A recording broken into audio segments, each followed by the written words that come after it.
So this is game number 1 of a best of 3.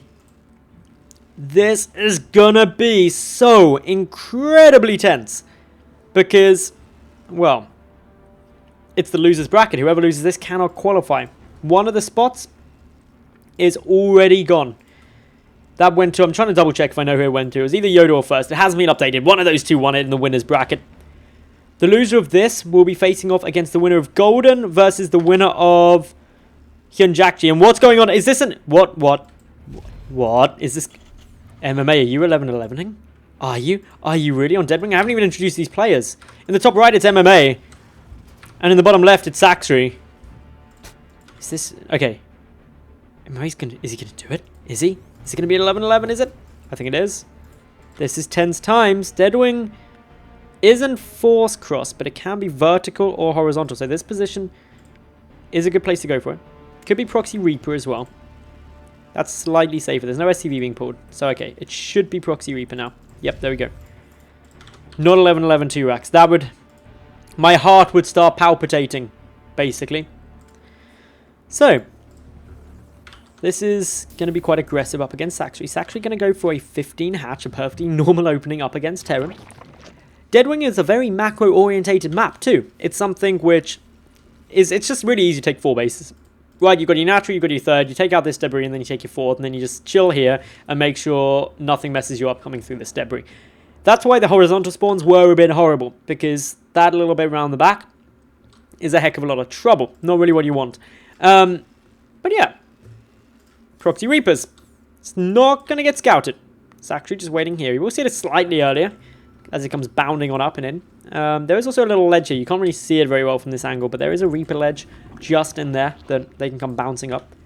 Spawning pool will do a little bit of SimCity, blocking up the path through there. 3 drones go into gas. So it was a gas pool opening coming down from Sacsri. First Reaper is now nearly complete. The SCV looking to come across as well. Maybe a bunker. Sometimes you see it. It's certainly possible getting that down. The Overlord's going to see this SCV. It may not freak out the Overlord as of yet, though. Can't see the Reaper. Doesn't know that this is coming. The Reaper going to head into the main. Bunkers do sometimes come down because it does mean that you can just hold there for ages. And yeah, indeed we are. When it's proxied, it generally will be a bunker here. MMA. Now going to work on some drones. The first few links coming out. The Queen's trying to be produced. I don't think Sacsri... Okay, Sacsri does now know about the bunkers. His hatchery's finished up. So he's like, okay, this isn't really what I wanted. Trying to deal with this Reaper, but the second Reaper is just completing now. Going to start jetting his way over too. Quick jump down onto low ground. The Reaper survived just with a little bit of health. Resources, or units lost, just 1. Drone so far. The bunker is finished. Oh, beautiful little bit of micro there from MMA. Dodging through those lings so beautifully. We've got a lot more lings coming through. Sacsri committing heavily to try and defend this. And it's going to be interesting to see how this goes. First few shots. Coming on down. Of course, Sacsri was eliminated from WCS EU last night up against Bunny in a ZVT. So, probably not most confident in his versus Terran skills at the moment. Coming in with a lot of lings. The Reapers are going to be able to pick up a fair few of these. The third Reaper also coming through, but all 3 Reapers get away. What? What the? Wow. Okay. MMA just doing an amazing job there. Getting all 3 Reapers out alive. So that actually only cost him a bunker. What? That is insane. That is really insane. And now coming and he can harass more because speed isn't yet done. Those lings are great against the bunker. A couple of them will have died. 3 Reapers, of course, 2-shot drones. That's why it's really effective. And they've already gone up to 6 kills and they're still climbing. The Reapers just dancing around perfectly happily. But they get surrounded. Okay, that was a little misstep. Quite a big misstep, actually. But I'd argue that killing off 8 drones and forcing out this many lings is worthwhile. That'd be crazy. Anyway, Ling's going to try and come and counterattack. They're not going to be getting much success, though. There's the command center there. The first few Hellions should be coming through soon. We've also got a starport, although that's hidden a long way back, so Overlord scouting isn't going to have an easy time doing it. The Ling should come running up the ramp. Let's look at what damage was done. Okay, Sacsri is now back ahead in the drone count. He will be able to delay the natural base for a while. It won't be able to float down easily. While these lings are still chipping away. So at least a couple of Hellions are going to be needing to come out to deal with that. Forcing a repair down on these supply depots. But now the Hellions are here, the lings will have to back away. Third hatch coming now for Sacsri. And this game is starting to stabilize a little bit. MMA, we can just look at the resources lost. He came out better there, especially with the drone kills. It's always going to be better. The only downside is that his tech and natural is delayed due to having to come across with those proxy reapers. But the damage, I'm really just feeling confident that it was worthwhile. Now, waiting the moment to see where MMA goes from here. He's got the star paw, remember, at the back, but he got a Viking out from that, so it's just going to be Overlord hunting. Not going to be looking for any Banshee for the moment, but it does add in a tech lab, so it could be going into that. It'll hit slightly later than if he skipped the Viking, obviously, but it does mean he can force back any scouting, and that's quite important. There's at least 2 Overlords going to die from this. Sacsri doesn't get supply block yet. The second Overlord going down will supply block him, and that's why he's got 3 more coming on through. Third hatch nearly done now for Sacsri. Overall, his drone count is looking pretty nice. 44 there. It's going to have a minor blip in getting those down. It's only going to end up being about a 5-second supply block, so it's not crazy. Double engineering bays will complete this wall off for MMA, making him very secure in this position. Happy on those 2 bases for the moment. Overall, he's got 6 Hellions out, which isn't crazy high. None of the Reapers are remaining at the moment, though, so we'll see where this goes through. Hellion's going to try and get a little bit of drone damage, but with 22 Zerglings coming through, that's a big commitment from, or not a big commitment, but a lot out for Sacsri to the 11 he already had. So he should be able to fend off these Hellions pretty nicely. His creep spread is looking really quite good. The queen count is also relatively high. In come the links, multiple angles. Hellion's going to find a little way to sneak on by. Should be able to keep most of them up unless he backs them into a corner. There's this nice little path up over the top they're going to try and go to, but the Lings able to grab the surface area. These Hellions are taking quite a bit of damage, but coming into the right corner there is able to flame through a lot of them. A couple of Hellions getting taken out. Good decision by Sacsri, pulling just some of those Lings back. No need to have any more there. They would have just clumped up and taken more splash damage. So Sacsri really controlling that well. All 6 Hellions do die for MMA, who's now coming in with a Reaper.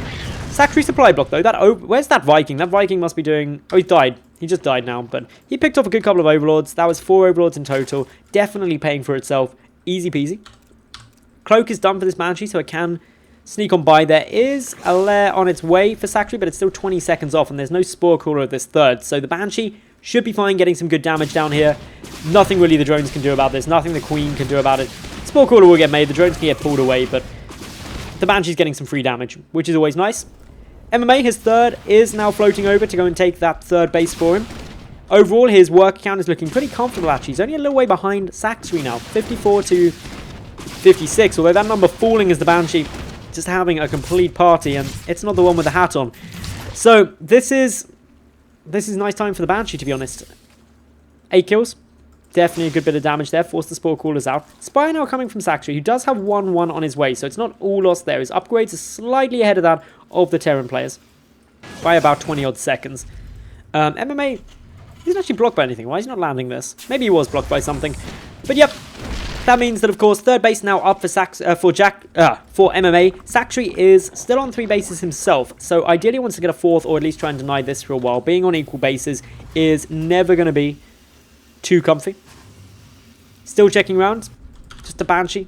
Trying to look for any avenue to attack. There's a decent amount of dead space on Deadwing that he can start looking to run on through. So finds a little avenue that he can sneak on by. Out of range of that Spore Crawler.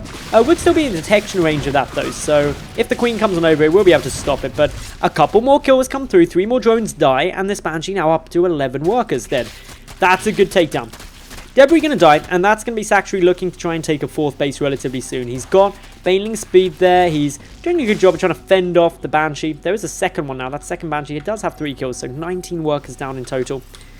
Overall, the worker count is pretty much level. And when we factor in mules to MMA, that means that he's got a really good economy at the moment. The Mutalisks are about to hit the field, though. The first 8 in production. This is up against 1-1 Marines with a little bit of medevac support. This kind of move out, pretty standard. It's a bit later than you'd normally see it with these first couple of medevacs, and that's because the Banshee came out first, the Proxy Reaper came down first. But it's still looking all good. 1 Queen, unfortunately going to die. A couple of active creep tumors get taken out too. That's always beneficial. The Mutalisks will be closing down on the Banshee. Takes this one down with the 4 kills. The other Banshee has already been killed, unfortunately, for MMA, but he's pushing on forward. He sees the mutas early. There's a couple of Banelings here for Sacsri. And last night, up against Bunny, Sacsri was doing a lot of work getting out high Baneling counts, really relying upon that. Gets some good initial hits. This is picking off a fair few of those Marines. The medevacs as well going down. That makes stimming very, very costly. The baneling count, though, has diminished. We've got 2 more medevacs coming on forward. And this is looking a bit tense. Sacsri having to add in a lot more lings. He's only got 2 on the field at the moment, so it's purely those 8 Mutalisks holding this off for the time being. 38 more Zerglings are going to pop, though, but the baneling count is at 0. And he's going to want to really enhance that. A couple of mines coming in as well now for MMA, and they are going to be very powerful. If they get good connections onto the banelings, it could be huge. Of course, the medevacs grant the high ground vision. The Marines can just chip away from there. Just the closest mineral patch to them, but still, that's a little bit of annoyance coming in. Banelings now, rolling on down. 1 Widow Mine hit goes off, but not on anything massive. That was only 1 kill for it. Waiting now to see the banelings. Ideally, Sacsri needs to come from both sides. This position is very strong for the Terran player. The Marines up the top prevent that flank round. And of course, getting in that position is ideal. Preventing the flank is really where MMA is going to get in a good spot. He needs to split well against these banelings. They're rolling forward. Big Widow Mine hit. That took out nearly all of the banelings, and MMA after that is going to be very, very happy. Pushing forward, knowing that that baneling count is low. There are 16 more morphing in, but that's where all Sacsri's gas is going. And that means the muta count is still very, very low if he's able to hold this. The banelings have to connect well at this stage. There's some up on the high ground. They're going to help. But a lot on the low ground getting cancelled. MMA is doing incredibly well in this game. He's now in a very strong position. The mine count is also climbing. A couple more burrowing up. He doesn't yet have drilling claws for those, so they take a while to burrow. But in this sort of position, it's good. The pre-splitting is pretty solid. And in come the banelings. They're going to try and get some connections, but MMA, he's just not even caring. He takes out that 4th base, heads in now towards the 3rd. Sacsri down in army supply by over, or nearly double now. So MMA is in a dominating position. He's got the 2-2 upgrades, leveling that with Sacsri. Sacsri trying to get those baneling hits. Does get some connections there. Is able to keep the medevac count low as well, but the infantry is still pushing. More lings trying to come through. Sacsri attempting to get baneling deaths wherever he can. And that's going to be it. GG is called. MMA takes game number 1 of this best of 3 in a very, very strong manner.